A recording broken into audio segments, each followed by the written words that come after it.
extended. This is nice, seaworthy vessel. Welcome aboard. Yeah. This is SV Godspeed, her sailing vessel Godspeed. She's 51 feet long. She's rock solid. She's going to take us around the world. How long is the average boat that? I believe this is the shortest boat in the race. Nice. Yep. And we are the least experienced crew. And the only American team, right? And we are Team USA. For this Hell race. yeah, Absolutely. USA. USA. That's right. So we have two areas, as you'll probably notice here. We've got the cockpit back there, Nice. and this is called the tub up here. So we've got plenty of room on top. And a lot of boats don't have that, but it's nice that we do because we have such a large crew and such little space below us. Yeah. Are you going to be utilizing the deck as storage for stuff, or some stuff? I mean, you'll see that we're going to have diesel. Life rafts obviously stay on top. And a lot of the sailing gear will stay in the bathtub and in the cockpit. But, pardon me, most of the stuff that we need for day-to-day life will stay below. Nice. And if you want to step on in here, we will show you below. And you'll be sailing entirely under wind power, right? Not allowed to use any motors at all, or do you have stipulations for that in the race? Right. So once a week, we have every boat in the race has to run their motors in forward gear. Okay. And the reason for that is if you don't use a boat's motor, a lot of things go bad. The sea is a really rough environment. Yep. So when things don't get used and they're still exposed to a sea environment, they'll go bad. Especially things like seals. What's going on? Yeah. This here is our galley. All right. Fully gimbaled stove. Ooh. For cooking underway, and you can lock these into position so that they don't slide. The U.S. Navy doesn't even have stoves that do that. We'll bake a cake at like an angle like this, and we'll just kind of prop it up, level it out, put shims underneath We're it. in good shape here, thanks to Mark's hard work in the BBI and getting things done. Nice. This is called the salon. This is kind of the main living area of Godspeed. As you can see, it's a bit of a mess right now because we're not underway, and this is just how boats look. Yeah, you gotta go through the whole detrash everything. That's right. And get everything off the boat that doesn't need to be here. As you can see. Fresh fruit. We've got a pretty extensive library down there. Nice. I was told.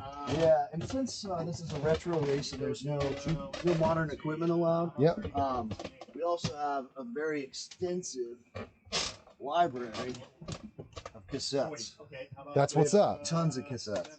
We've got mixtapes. We've got regular tapes. We've got tapes that people have made. I wish I would have known, guys. I would have brought you everything from 1975 to 1989. Awesome. Yeah, we've got everything from Journey to the Beastie Boys. Hell yeah. And then we also have a bunch of books. We've got a bunch of racing books. We've also got Meditations by Marcus Aurelius and there you go. Bill Bryson, and some silly fiction as well to keep our minds occupied when we're in the doldrums. And every inch of space above, below, even under these cushions is fully utilized for storage. So absolutely. Under all of these cushions, you're looking at water and a lot of food, mostly food. Nice. But you see our engine oil and things like that are all back here as well. So let's go to the bow, since before we squeeze by them. After you. So as we move forward, we have this will be the skipper, and then this one crew member will sleep here. Okay. We have another crew member here, and Emma, another crew member here. And then this is our forward head. Nice. And then this is my room. All right. Another bunk. There'll be 3 people in here. I'm on the top, and then 2 people will be down there. You got a stateroom with a window and everything. Yeah, and a door to the bathroom. Hell yeah.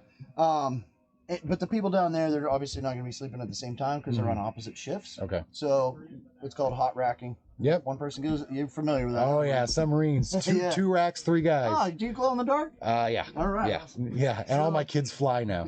So. So this is another berth, and then that area far up there, if you can kind of see it in the shadows. Little rat tunnel. That's the forecastle, Yep. But this, obviously, we can't use it for a berth at all because these are all of our sails. We also got some cockpit cushions. You don't even think about that. You guys have to carry replacement sails just in case. We have to be fully self-sustaining. Okay. So crew members got to get under your feet there. So we're going to go past him to the companionway ladder. Bring it down about 40 gallons of water. Coming to the galley. Your typical battery charger nowadays, they get rid of the big transformers and they use switches.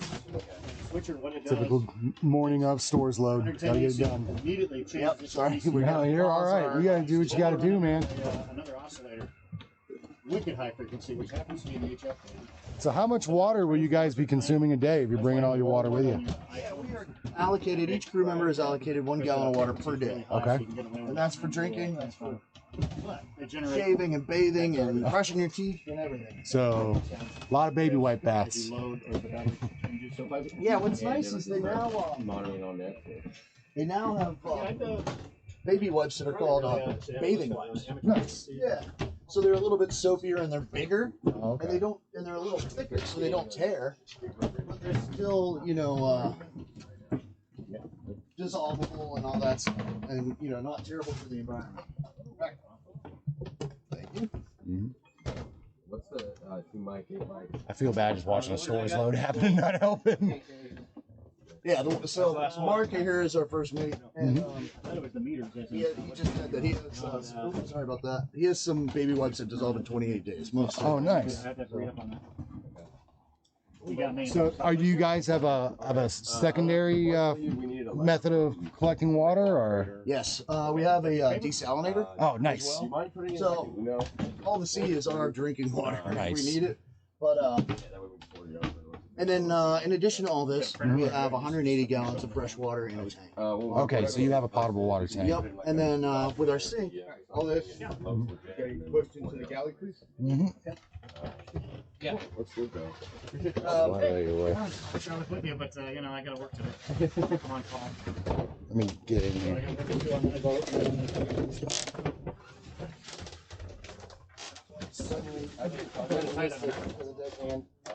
You're Again. getting out of here without any work.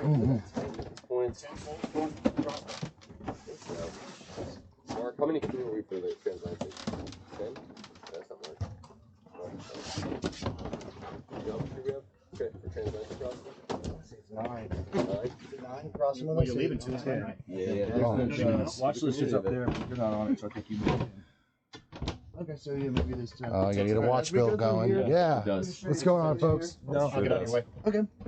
Slip past through real quick. All right, we'll do this area first. Okay, so we're heading aft. So this is the captain's cabin, right? Nice. Yeah, a little bit more spacious, Mm-hmm. a lot more room, but we're gonna have several people in here, and obviously you can see our weather facts, and we got some radios and a bunch of gear that still has to come aboard. He has his own head back here. This is also a shower, but like we just discussed, we're gonna be taking baby wipe showers. Yeah, it's the best way to go. And again, every space is utilized for Absolutely. storage, just because it's a boat, and we have to. There's so little room, and we have to prepare for 8.5 Every months. bit you possibly can. How long is the transit going to take? Should be 3 weeks roughly to the Azores, and then another week and a half or so to the UK from there. Nice. Okay. Where are you guys going to port in when you get to the UK? Southampton's. You're doing this to be funny. So we're going to Southampton, same port that the Titanic left from. Okay, gotcha. Yep. So this area that we kind of breezed over and didn't chat about is the nav station. All right. So as you can see here, this is a chart table. Every sailboat has one. And this is, obviously paper charts. We can look at our hazards, depths, and chart our approach and keep track of how many miles we've logged, right? So in our ship's log, we write in that several times a day, and we report our position, what the weather conditions were like, health and mental well-being or status of the crew. Yeah. So that we can keep a log of, how the boat has performed, and we can then better plan for. So you'll keep for a ship's log tracking absolutely, everything. and every watch commander. So there's going to be 3 watches, as you can see on our board there. We've got an Alpha, Bravo, and a Charlie. Nice. So each watch commander, it's their responsibility to log our position, our speed. If we're encountering storms, or if whales are following us, or we've spotted 3 pirate boats, whatever it is that happened on the watch, they're responsible for that. And that's also where we'll log our mandatory forward engine time. Nice. Because the race organizers don't want us to blow out our prop seals and stuff like that. So we're going to log our engine run time and our in forward gear time to be in accordance with the race. sun protection is important on a sailboat. Absolutely. And Eric Ward Mhm. is we're taking these rocks around the world in memory of Eric Ward. And you can look up hashtag Eric Ward and read all about him. We'll have to do that. Yeah, please do, and give them a tag as well, because Eric's rocks they can be found all over the earth, and a lot of them are geotagged. These are not, Mhm. but these rocks are going to go all the way around the world for Eric and Eric's family. And then these, in addition to our main, these are our backup sextants, Sextants. which we will be using to navigate using the stars. Yeah, because we're going vintage, right? Yeah, absolutely. So the rules of this race say no modern electronics that weren't available, Love it. unless they were available during the first 50-year-old whitbread race. We're not allowed to have them. Okay. We are going to have modern electronics such as an AIS, Mhm. an EPIRB, things like that. Yeah. Just in case, because they don't want any of us to not come back. Yeah. But And the EPIRBs are they the typical? you wear them on your vest. Oh, you're gonna wear them Yeah, on your vest. wear 'em The on your EPIRBs I'm used to, we shot them out. Yeah. You know. Oh, watch your head. And we have, GPS, and we can use that on the Atlantic crossing and stuff like that. It'll be locked out, and if we use it, it's a DQ from the race or Yeah. a time penalty. Yeah. So, we're not going to get lost. Weather gear, obviously, because we're crossing the North Atlantic. The North Atlantic will be probably a cakewalk compared to the Southern Oceans. Yeah. These guys are going to be shoveling snow and chipping ice off the bow of the boat and off the blocks topside. You're gonna come around Africa through the bottom, right? Or are you gonna? Yeah, so the route goes from here. We're positioning to Reese Village, which is the start of the race in Southampton, UK, which is where the Titanic left from. And from there on September 10th, that's where the race starts.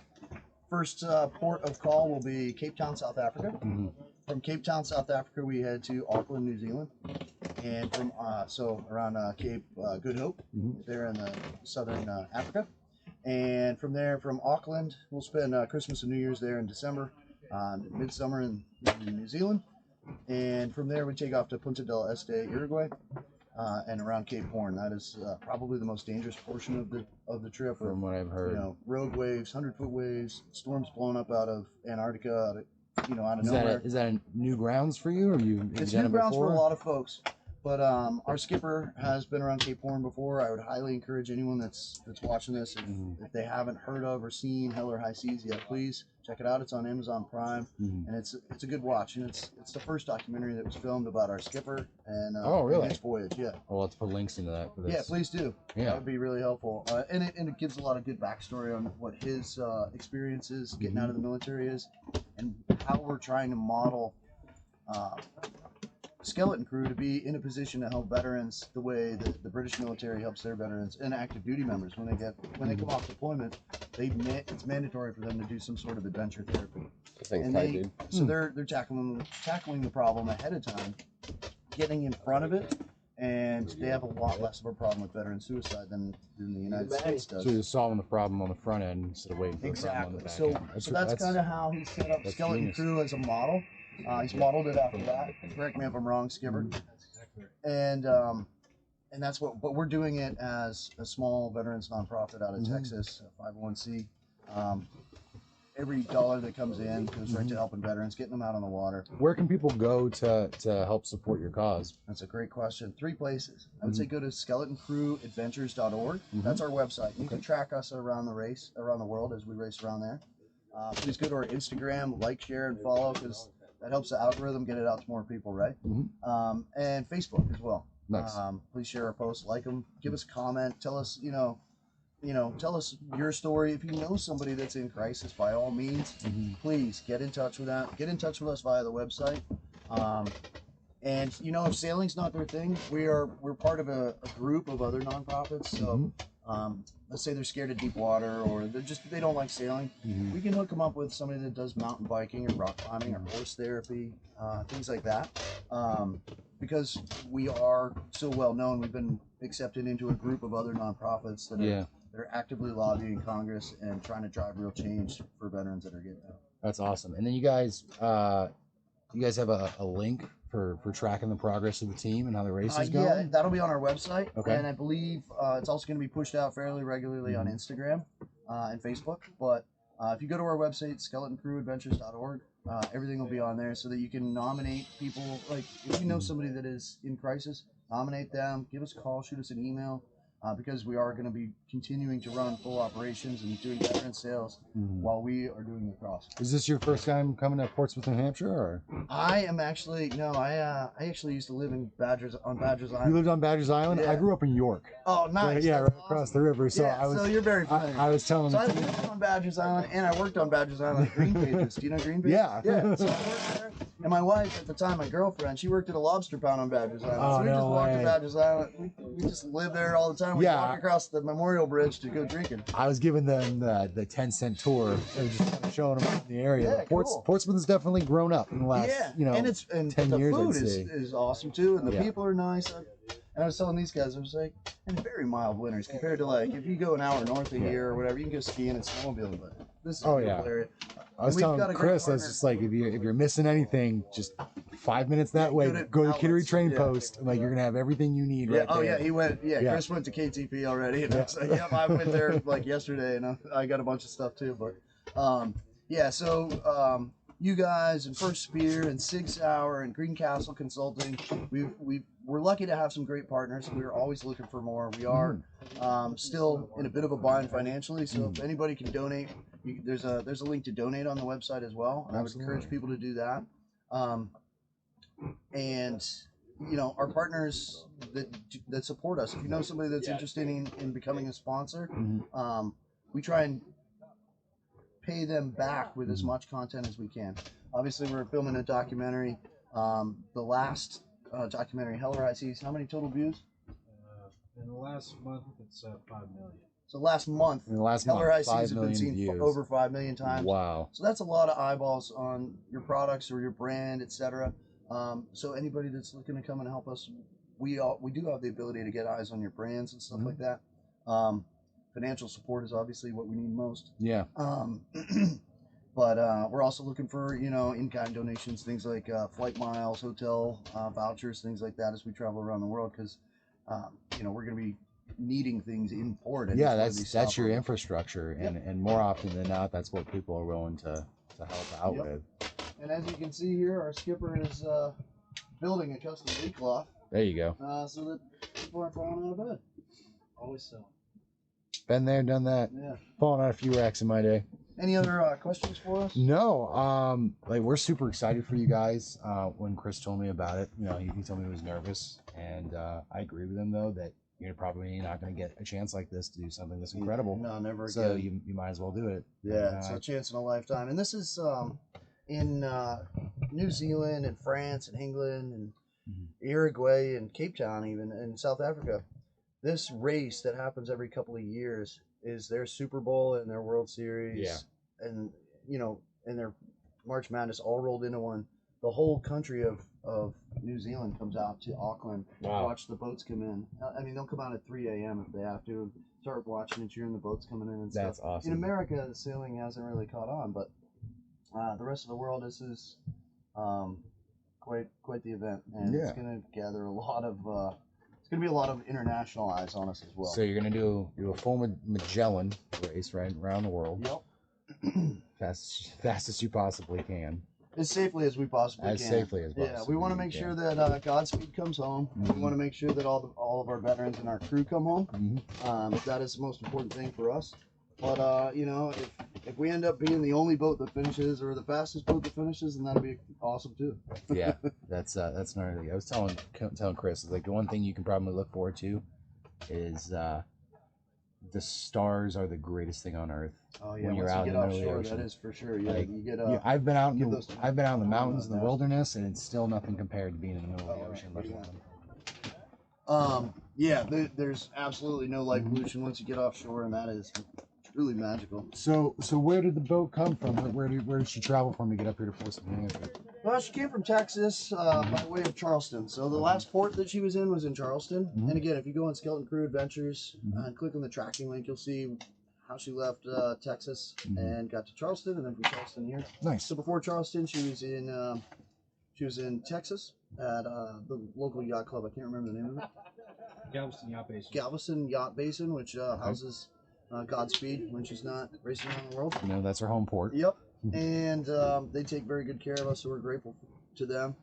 And if you could tag them, that would be awesome. Oh, absolutely. And before that, she was actually in the British Virgin Islands. And when we went down to pick her up, everybody knew Godspeed. Everybody was like, "You bought Godspeed? You bought Godspeed?" It was kind of there was a buzz around the boat being sold to Americans that were going to enter a race around the world because Godspeed won a ton of local races in the British Virgin Islands. Oh, so she comes from pedigree. She is a pedigreed racer in the BVI. So, you know, fair and steady and very light winds down there, but not like the Southern Oceans. But she is a race boat, and she's got a lot of victories under her keel. Well, that's awesome. And I appreciate you showing myself and the audience around. And like I said, we'll tag everybody that you possibly mentioned in there. Awesome. Appreciate it. And spread the word. You know, in the short time I've made, you know, decent friends with Chris, and I just wanted to be super supportive of what you guys are doing and him. And I think it's pretty awesome. And it's one hell of an adventure you're about to go on. Awesome. So. Well, we appreciate your Yeah, support. man. Thanks a lot. Yeah. Did you get everything you need? Is there anything else we can help you with? No. You just maybe some stuff here and there. You know, if I talk to people, it'll probably I actually have be to run. running. We're gonna go grab some diesel and stuff. Yeah. But feel free to grab Ricky or any of the other crew members that are running around. If they possibly can, then we'll definitely help you out. Yeah, we'll make sure we stay out of the way. If you guys need help with anything, let us know, and then thank I'll you for the offer, probably head Hey, Chase, topside got a on the pickup pier. truck? I do. Really? Yeah, brought a pickup truck with me. Can we take the pickup truck instead of my Jeep for the diesel fuel? Absolutely. Awesome. Hell yeah, Let's bud. go. All right. Hey, let's grab some diesel cans. Are we doing it in yours? No. He's got a truck. Up ladder. So. Yeah. All right. Perfect. Are we taking these or are those full? Awesome. Let's take the empty ones. Throw them in his truck. Get some gasoline. Yeah. I need Mark. Thank you. That's what I was looking for. Do you know the code? 21. Ooh. Pretty sweet, huh? Yeah. Then give me one. It's a Sig Sauer boat. What's that chambered in? A lot. 51 millimeter. Pull. Oh my gosh. You excited? No. No. It's gonna get worse before it gets My one worse. dude, TJ, is the only guy I wanted on the boat. He's not going to be on it. Oh my gosh. So TJ and his lady Julia, they brought the boat up here, and they just needed more time to get their stuff ready. Yeah. So they're going to meet us in England, Okay. and then and she was like, Check it.